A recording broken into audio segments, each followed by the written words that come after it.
So welcome to my dear students and learners. So today I am going to share my experience of one non-destructive testing method which is called ultrasound pulse velocity test in concrete. Basically this test is performed to determine the quality of the concrete. Okay, so you know the basically concrete, unreinforced concrete only can take the compressive strength. So there are, you can take a sample block and you can using the compressive testing machine you can apply the pressure and you can check how much compressive strength it can take. Normally we use steel and all these things as reinforcement so that the structure can take the tensile strength also. But once the building or the civil structure is made, so there you cannot do all this kind of destructive testing to predict the remaining useful life of the structure. You need to perform some testing which will not create harm to the structure. So this ultrasound pulse velocity test is such kind of non-destructive testing oftenly used in concrete structures. It will check the integrity of the concrete, basically the quality of the concrete, and from there you can estimate the like young modulus or the bulk modulus. All these things can be calculated indirectly if you know the Poisson's ratio and the ultrasound propagation velocity inside the concrete. Okay, so prior to go with the details, just I will show one video that how sound propagates inside various medium. So you see here the top one is yellow, one is solid, then liquid and gas. You see the top one, the velocity is much more higher because in case of solid all the particles are very intact together, and what is happening, the sound energy when it is incidenting on the solid, so one set of particle it is getting it is that energy creating the mechanical vibration, and that vibration is getting transferred to the adjacent set of particles. In solid, as these particles are very intact and closer, so very quickly the sound energy is getting propagated. In compared to solid, the liquid, the particles are the space, they are not that much intact, the spacing is more, so it will take there will be more losses and it will take some more time to transfer the energy, the mechanical energy due to the sound or the vibration, and eventually the velocity in liquid it will be less and it is much more less in gas.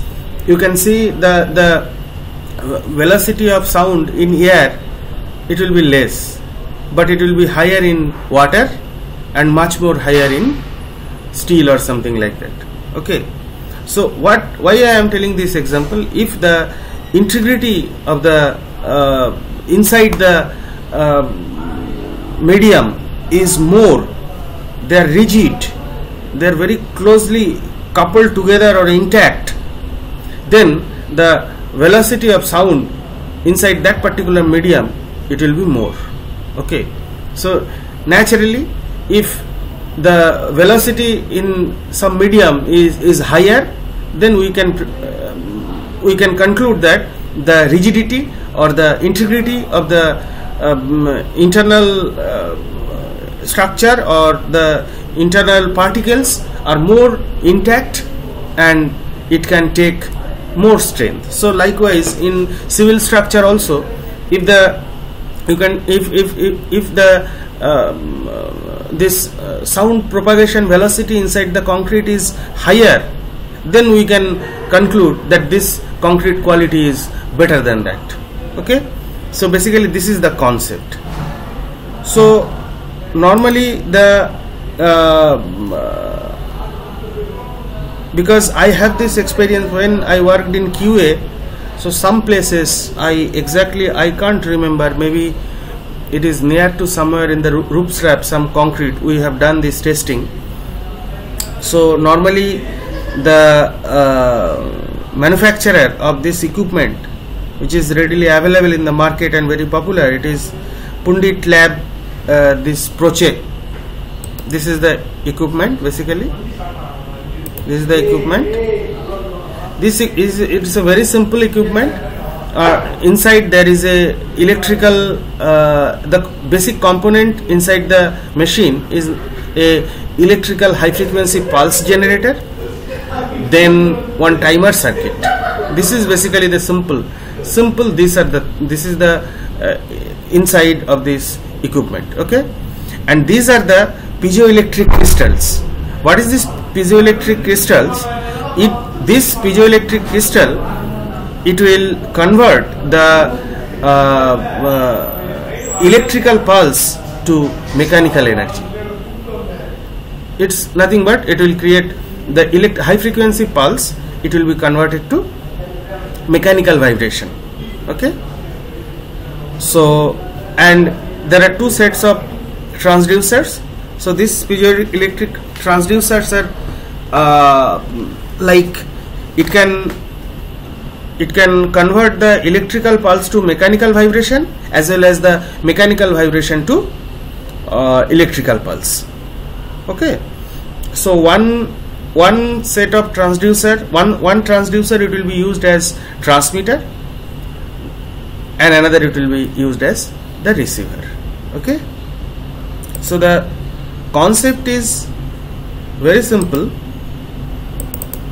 It's very simple. Basically we are going to predict the velocity, of the ultrasound inside the concrete. Okay, so this is the transmitter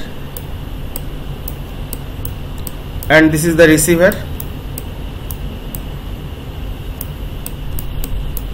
and this is the concrete where you want to check the this velocity, the ultrasound velocity. So this is the input signal. That means the transmitter, once the transmitter is transmitting the particular frequency. Okay, so what frequency and for what length, what should be the frequency, all these things I will discuss later. That is clearly specified in the standard. So this, once the frequency is generated, immediately the timer is started, and because as this transmitted sound ultrasound, it will take some time to travel this path, so there will be some delay. After some delay, that same signal, not exactly same signal, there will be some attenuation in the signal. So definitely inside the instrument there will be some amplifier also. Okay, so what I am telling, if this is the input signal, and that means that signal from the transmitter, and if there is some concrete of some length, then there will be some delay. The timer will check that part only. After the transmitter transmitted the signal, timer started, till it will count till the receiver receiving the same high frequency pulse. Once it is received, it will calculate the time delay, which is nothing but the transit time, and your velocity is nothing but this d by t. Simple. This is the propagation velocity of ultrasound inside the concrete. Okay, there are few arrangement. Okay, this is the direct method. So this is the width of the concrete, this is your transmitter, and this is your receiver, if you put like this. And your travel path, because in machine you have to fit the travel path, so that time the travel path is this one. This is called semi-direct method. So say this is the transmitter and this is the receiver, this is the transmitter and this is the receiver. So naturally, if this is the center of the transmitter, if the length this is A and from the center say this is B, then naturally this length will be root over A square plus B square.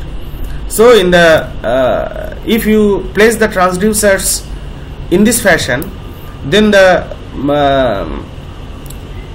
path, the travel path you have to feed in the machine is, you have to calculate as root over A square plus B square if this is A and this is B, and this is called the indirect method. Okay, so here the travel path should be this. This is a very simple thing. So through this you can calculate the velocity, ultrasound velocity inside the concrete.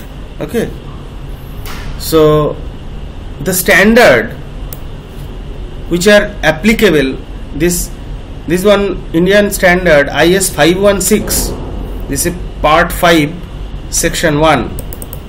Okay, so IS 516 part 5 section 1, it will give the procedure for the testing. Okay, I am not going into that.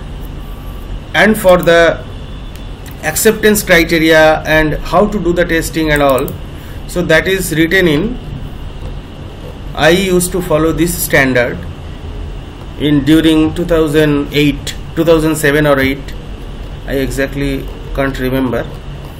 So you see, this is